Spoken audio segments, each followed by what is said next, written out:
The good doctor has dragged me to Heather's yoga class to teach me about bodily fluids. Turns out we have a rich and complex relationship with the secretions on our bodies. We've come here to take a closer look at my sweat. Doc's challenge, to make sure I produce enough sweat to make his point. That's where Heather comes in.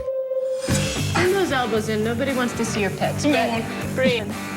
What? Come on. Me? Yeah, all of you. Look at the ladies. You want to be just like the ladies. Yeah, it's a dream I have. See? Bring the hands down, standing splits. Take the left leg to the sky. I'm the boss. I thought Ready? we were partners. I'm the boss. I thought you said partner. Come on. Keep that top leg nice and stiff. Take a big inhale and we move on the exhale. And if you want to take the neck in the direction that the twist is going, Right, of course. Why would I go the other way? Such a rookie move. Breathe. Don't lift your head or you're going to cock me. Pardon? How hot is it in here? 140, 150? I think this is just what you needed, Mike. Yeah, thanks, Doc. I would observe that I am sufficiently spritzy. Now, I'm virtually 100% certain that that's the reason the good doctor brought me That's here. the stuff I wanted. I noticed you're really sweating, Mike, which is interesting.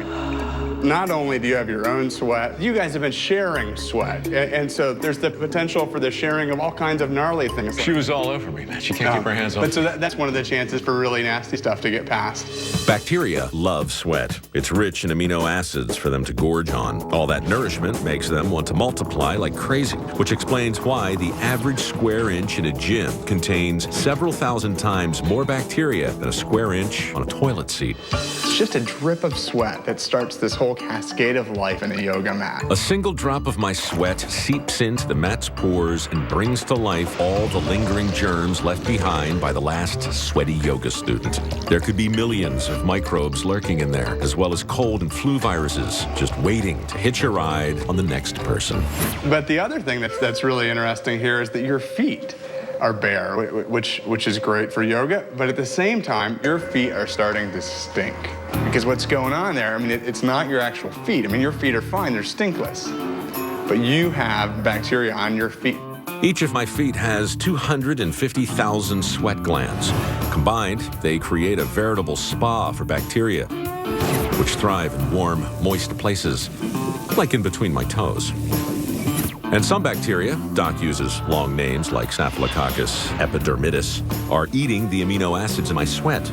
Once they've filled their bacterial bellies, they produce waste. So my stinky feet are actually the result of bacteria farting. I call him Dr. Good News, Heather. And the news only gets better. You can get one of a couple of species of foot fungus that eat your toenails, that eat dead skin. If they start to eat live skin, it becomes athlete's foot. So, where bacteria eat my sweat, the athlete's foot fungus feeds on my flesh. If it gets out of hand, it becomes an infection. So the feeling seems to be a dirty, sweaty mat is just kind of a reality of yoga. If you don't clean it, yes. But a dirty, sweaty mat won't necessarily kill you. No, I mean, it's okay. As long as you're washing your hands, that's the key thing. Heather, thank you. I appreciate it. Doc, you're on your own.